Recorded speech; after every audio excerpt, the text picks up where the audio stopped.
Unlock a seamless and secure way to pay for your groceries at Safeway using just your iPhone or Apple Watch. Before you can tap and pay, you'll need to set up Apple Pay on your device. Open the Wallet app on your iPhone if you haven't added a card before.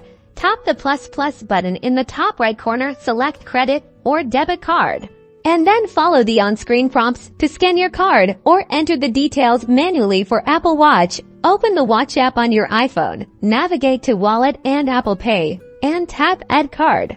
Once your card is added and verified, usually with a quick text or email from your bank, you're ready to go.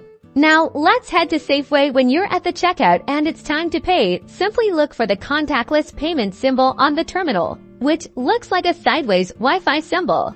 Hold your iPhone near the contactless reader and double-click the side button. You'll see your default card appear on the screen. Authenticate using Face ID or Touch ID, or by entering your passcode. If you're using an Apple Watch, simply double-click the side button. Then, hold your Apple Watch near the contactless payment reader until you feel a gentle vibration and see a checkmark appear on the screen. That's it. Your payment is complete, securely and contactlessly. Enjoy the convenience and security of Apple Pay on your next Safeway shopping trip.